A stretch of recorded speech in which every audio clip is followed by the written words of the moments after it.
Salut à tous, on se retrouve aujourd'hui pour parler du Real Madrid en ce samedi 23 avril. Et avant de commencer l'épisode du jour, donc aujourd'hui on a dépassé la barre des 50 000 abonnés sur cette chaîne consacrée aux deux gros clubs espagnols, le Barça et l'équipe madrilène. Donc merci à vous d'être aussi nombreux à me suivre tous les jours, merci à vous d'être aussi nombreux à vous être abonnés sur cette chaîne secondaire. Donc voilà, c'est quand même un cap, les 50 000 abonnés, merci à vous. Donc aujourd'hui c'est un épisode consacré sur l'équipe du Real Madrid. Donc on va parler bien sûr du Real et on commence tout d'abord avec le programme du Real Madrid. Donc ce week-end, pas de match de Liga. Donc le Real Madrid ne joue pas. Tant mieux. Pourquoi? Parce que le Real Madrid rejoue dès mardi soir un match très important, un match de Ligue des Champions.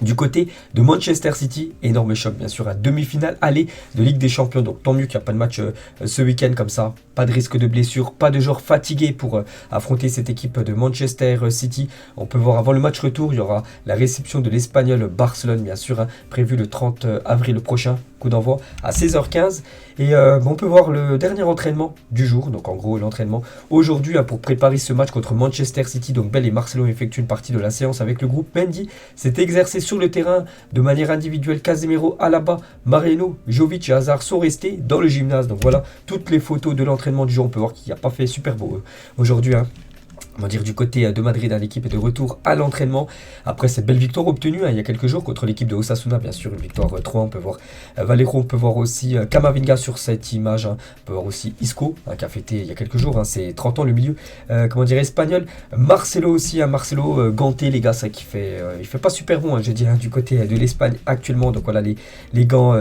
les cache-coups sont revenus du côté des joueurs du Real Madrid. On peut voir Ferland Mendy les gars en espérant qu'ils soient aptes contre l'équipe de Manchester City. Le Real Madrid a besoin de Ferland Mendy pour ce gros match. Thibaut Courtois à l'entraînement. On attend un grand Thibaut Courtois contre Manchester City parce qu'il aura du taf. Le portier belge, voilà toutes les autres photos de l'entraînement du jour avec aussi Gareth Bale. On peut voir aussi Marco Asensio. Et donc voilà les gars.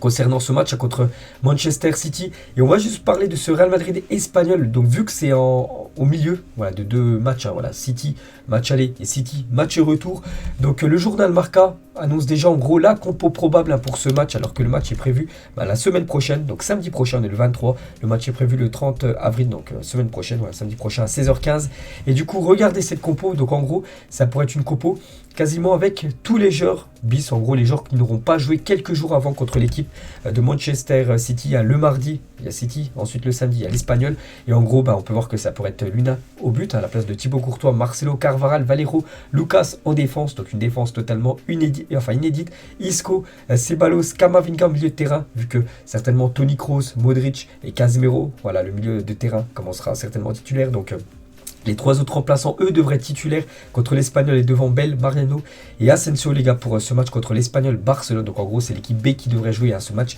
de Liga semaine prochaine pour que l'équipe A, bien sûr, soit en forme lors du match aller et match retour contre Manchester City. On va parler du jeune Rodrigo qui est très très bon quand même lors de ses dernières prestations. Et n'oubliez pas ses stats depuis son arrivée en 2019, 13 buts et 16 passes décisives pour le jeune Rodrigo. Et il y a quelques jours, j'ai dit qu'il avait atteint les 100 matchs disputés avec l'équipe du Real Madrid. Donc il a été interviewé tout simplement à l'émission Real Madrid TV. Donc quelques déclarations de la jeune pépite brésilienne tout d'abord par rapport à ses 100 matchs avec le Real Madrid. Je n'ai pas de mots pour expliquer ce moment, c'est une fierté pour quiconque d'y parvenir avec ce maillot et le rêve que j'avais quand j'étais enfant. Voilà ce qu'il dit par rapport à ses 100 parties. Du côté de Madrid, il a aussi dit un jour au Real Madrid, j'ai appris des joueurs qui étaient déjà là et des fans qu'il faut toujours se battre jusqu'à la fin. C'est ainsi que nous sommes revenus dans de nombreux matchs. Il y a quelques semaines. Il faut toujours travailler dur, puis vient ensuite la récompense. Il a aussi dit Ancelotti, le coach, est une personne très importante pour moi. Il connaît ma qualité, mes compétences et ma rapidité. Il essaie de tirer le meilleur de moi-même chaque jour dans tous les matchs et les entraînements afin que je puisse être meilleur pour l'équipe. Il a également dit on se bat toujours les uns pour les autres. Si l'un ne va pas bien, un autre est là pour aider. Ensemble, on est beaucoup plus fort et c'est pourquoi on fait une belle saison. Si on continue comme ça, je pense qu'on peut conquérir de nombreuses choses. La Liga qui est pratiquement validée et la Ligue des Champions, l'autre gros objectif bien sûr du Real Madrid pour cette fin de saison. Il parle aussi bien sûr de cette Ligue des Champions, est une compétition très spéciale, j'ai une relation particulière avec cette compétition, je marque ou je fais une passe décisive presque à chaque fois et j'espère continuer à apporter une aide à l'équipe. Ça qui est pas souvent titulaire, souvent remplaçant, mais souvent quand il rentre en cours de jeu, souvent il est décisif. La preuve contre l'équipe de Chelsea, c'est lui qui a inscrit le but du 3-1, but synonyme de prolongation où Benzema après inscrit le but de la qualification. Toujours sur cette Ligue des Champions, je me souviens de la nuit magique au Bernabeu contre le PSG. On perdait mais on est revenu et ce fut l'un des plus beaux moments que j'ai vécu dans le football. Personne ne sait comment l'expliquer, seul le Real Madrid peut le faire. Les remontadas. Il parle aussi de ce match contre Chelsea, contre les Blues de Chelsea, on perdait 3-0 au Bernabeu. Et le coach m'a appelé, et Marcelo aussi, nous parlions avant d'entrer sur le terrain que nous devrions faire quelque chose afin de changer le match, qu'il ne se termine pas comme ça, avec une défaite 3-0 contre Chelsea, qui avait bien sûr mérité sa victoire, mais surtout une élimination. Ça aurait été vraiment dramatique. Donc voilà, il devait changer quelque chose, et il a changé quelque chose avec ce but, comme je dis, qui a permis au Real d'aller en prolongation. Et je savais qu'à un moment donné, je pourrais aider mon équipe. Je suis entré quelques minutes après, j'ai marqué un but et qui nous a donné confiance et nous a fait grandir dans le match, bien sûr avec la qualification au bout. Il parle du futur adversaire. Manchester City est un adversaire très difficile. S'ils sont en demi-finale de Ligue des Champions, c'est parce qu'ils sont très bons. On s'attend à un match très difficile et on doit continuer à jouer comme on le fait et à essayer de se qualifier, bien sûr pour la finale, qui est le gros objectif aussi du Real Madrid. Voilà pour cette fin de saison. Toujours avec Rodrigo, il parle de Karim Benzema. Les gens voient de l'extérieur que Benzema est très bon, mais nous qui jouons avec lui savons qu'il est encore meilleur. Il me conseille toujours, me parle de ce que je peux faire pour aider l'équipe ou de ce qu'il peut faire pour m'aider. C'est un plaisir tout simplement de jouer avec Karim Benzema. Donc voilà toutes les déclarations de Rodrigo lors de cette interview avec l'émission Real Madrid TV. Et on va parler cette fois-ci de Karim Benzema et quelques déclarations sur KB9. Tout d'abord David Alaba, son collègue et défenseur autrichien. Benzema, je pense qu'il n'y a pas beaucoup de débats en ce moment, c'est le meilleur neuf du monde. Ce qu'il fait cette saison est fou. Il était déjà un joueur de classe mondiale, mais il a décidé d'aller encore plus loin. Voilà, Karim Benzema, peut-être un joueur donc légende maintenant du côté de Madrid. Lucas Zidane. Voilà, sur Karim Benzema. Donc Benzema m'impressionne de plus en plus. Il marque et fait jouer. Il a tout. Aujourd'hui, c'est le top niveau mondial. Donc il mérite le ballon d'or. N'oubliez pas la fin des votes. C'est au mois de juillet. Donc nous étions souvent ensemble à Madrid et il m'a beaucoup aidé. Je le considère comme un grand frère du côté de Madrid. Bien sûr, voilà ce que dit Lucas Zidane par rapport à Karim. Ivan Zamorano, il a dit Benzema ne me surprend plus. Cela montre depuis des années que c'est le Madrid de Benzema. Karim restitue un peu sa façon de voir l'art du football. Et Madridistas ont l'énorme bonheur d'avoir trouvé depuis longtemps le Benzema dont Madrid avait besoin. Un joueur décisif, un joueur qui fait grandir l'équipe, un joueur tout simplement qui fait gagner ce club. Et toujours avec Karim Benzema, le dernier post sur Twitter qu'il a mis, les meilleures choses arrivent. Il parle peut-être de la Liga qui pourrait être obtenue d'ici quelques jours. Et bien sûr la Ligue des Champions avec l'objectif foncer vers la finale. Et bien sûr sa qualif en finale, bien évidemment, la gagner. Et toujours avec Benzema pour vous montrer qu'il rentre toujours un peu plus dans la légende du côté du Real Madrid. Donc il est à un match d'égaler le nombre de matchs de Paco Gento avec le Real Madrid, 600 matchs. Donc actuellement, voilà, Benzema, donc il a 599 matchs avec le Real Madrid, donc le 600e où il devrait jouer donc, contre Manchester City. Il devrait rejoindre tout simplement la légende Paco Gento.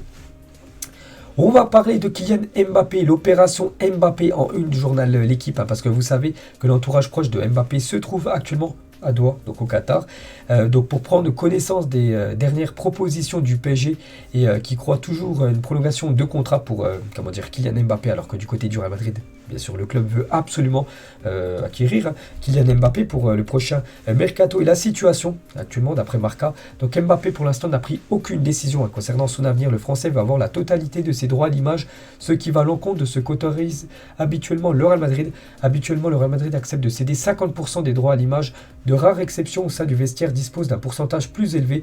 Et du coup, Mbappé, lui, aimerait avoir tous les droits à l'image, 100%. Et bien sûr, le Real Madrid ne veut pas. Donc en gros, voilà, le Real dit non, tout simplement, à Kylian Mbappé par rapport aux droits à l'image.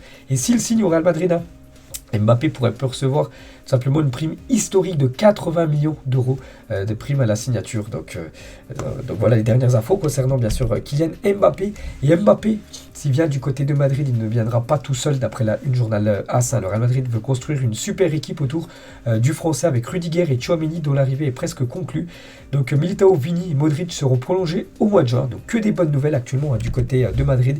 Et on peut voir voilà ce joueur, les gars, Rudiger, les gars, Ancelotti, les gars, réclame Rudiger, le défenseur allemand, qu'en fin de contrat du côté de Chelsea, il devrait rejoindre cette équipe madrilène. Donc le coach veut renforcer plusieurs postes cet été et considère le joueur comme étant une opportunité qu'il ne faut pas manquer. Le défenseur a réduit ses exigences financières et représente désormais une réelle option pour le Real Madrid. Il y avait déjà la rumeur Rudiger, c'était il y a déjà à peu près 3-4 mois. Après ça a été tombé à l'eau, tout simplement cette rumeur. Puis là depuis une semaine, ça revient en force et vraiment Rudiger, les gars, pourrait signer du côté de Madrid. Donc voilà peut-être Rudiger avec le maillot du Real Madrid. Donc bien sûr c'est une photomontage mais qui pourrait peut-être être véridique dans le futur. Hein. Et Rudiger est tout proche de signer du côté du Real. Donc Di Marzio le valide. Et il y a beaucoup de comptes qui relayent les infos du Real Madrid qui disent que Rudiger, les gars, très très proche de signer. Il a pas tout simplement de rejoindre l'équipe madrilène. Donc la signature de Rudiger donnera à Carlo Ancelotti la possibilité de faire jouer Alaba en tant que latéral gauche.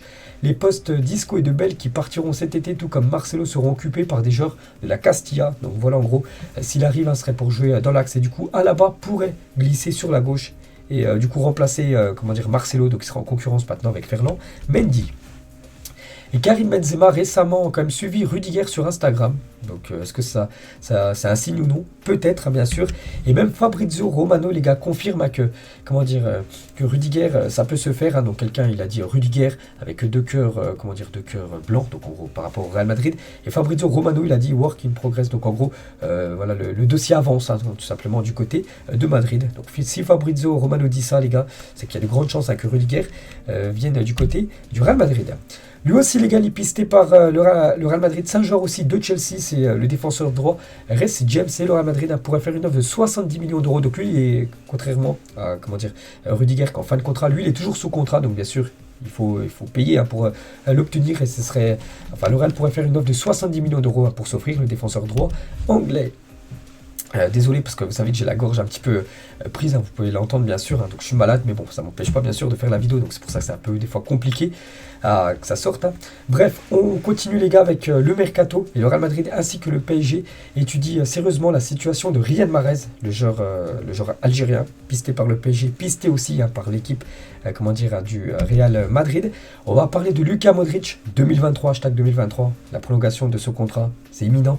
Donc Luka Modric a trouvé un accord avec le Real Madrid pour prolonger son contrat d'une saison supplémentaire. Il en fait le contrat en fin de saison. Il devrait prolonger jusqu'à l'année prochaine. Luka Modric peut être terminé sa carrière tout simplement dans son équipe où il a quasiment évolué tout au long de sa carrière. Ancelotti l'a dit, Modric terminera sa carrière ici au Real Madrid. Je ne sais pas quand ça arrivera, sa prolongation, mais ça sera très prochainement. C'est ce que souhaite le club et Luka. Donc voilà, c'est imminent tout simplement la prolongation du joueur croate. Concernant Vinicius Tobias, vous savez, ce joueur du Shakhtar qui a été transféré là, il y a quelques jours du côté du Real Madrid. Donc le Real va lever son option d'achat pour un montant de 10 millions d'euros plus 10 millions de bonus. Par la suite, le joueur s'engagera en faveur de la Casablanca jusqu'en 2026. Donc actuellement, il joue avec l'équipe B du Real Madrid. Et peut-être dans le futur, s'il est bon, s'il est performant, il intégrera l'équipe première madrilène.